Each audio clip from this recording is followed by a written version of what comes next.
خودی کا نہار لا الہ لیسن 5 میں ہم پڑھیں گے، جیسے ہم نے پچھلے لیسن میں پڑھا کہ حالتوں کو پڑھا اسم کی، تو ہم اس کو تھوڑا سا اور ایلیبریٹ کریں گے۔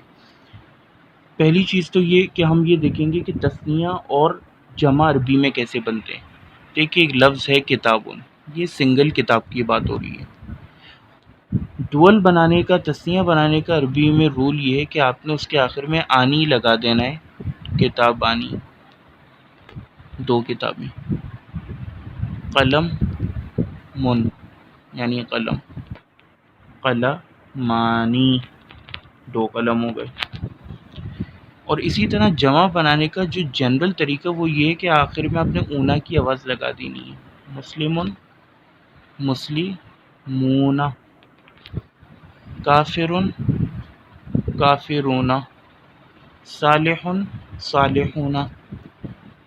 اس کو ہم کہتے ہیں جمع سالم، یعنی کہ ہمارے پاس جو اوریجنل لفظ کافرہ، میم سین لام میم مسلم، وہ سالم ہے، جڑا ہوا ہے، اس کے آگے ہم نے اونا لگا دیا۔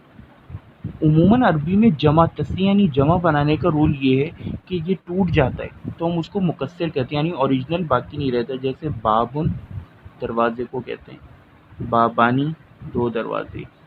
ابواب، اللہم افتح لی ابواب رحمتک۔ اسی طرح بیتن، گھر کو کہتے ہیں، بیتانی، 2 گھر۔ بیوت، اور کچھ قراتوں میں بیوت، تو پریشان نہیں ہوئیے گا، کچھ سوچ سمجھ کے میں نے لکھا ہے، بیوتن یا بیوتن، خلفاً حمزہ والی قرات۔ تو پہلے تو یہ چیز سمجھ لیں۔ دوسری چیز یہ کہ اگر ہم کتابن کے اوپر ال لگائیں گے معرفہ بنانے کے لیے تو یہ ہو جائے گا الکتابو، تنوین ہٹ جائے گی، تنوین ہٹ جائے گی۔ مگر اگر ڈول ہے جیسے کتابانی، اب ہم کیا کریں گے؟ الکتابوں میں تو ہمیں پتہ چل گیا کتابن میں پیش سے کہ رفع کی حالت میں، اس میں رفع کی حالت کیسے پتہ چلے گی؟ آنی کی آواز سے۔ اگر ہم اس پر ال لگا دیں، الکتابانی، the 2 books، تو بھی یہ آنی ہی رہے گا اور یہ رفع کی حالت آنی سے ہمیں پتہ چل گئی۔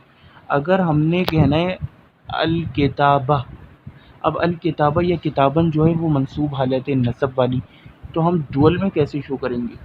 تو ہم لکھیں گے الکتاب بینی، عینی کی آواز سے یہ شو ہوتا ہے، نصب یا جر والی حالت، یعنی دونوں کے لیے ایک ہی استعمال ہوتا ہے۔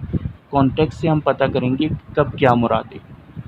اور جمع میں تو وہی رول ہے کہ جیسے رجالن ہے یا کتابن ہے یا کتبن ہے تو کتبن اور کتبن، تو وہ اتنا بڑا ایشو نہیں ہے۔ کتبن رفع والی، کتبن بہت ساری کتابیں منصوب حالت، اور کتبن بہت ساری کتابیں مجرور حالت۔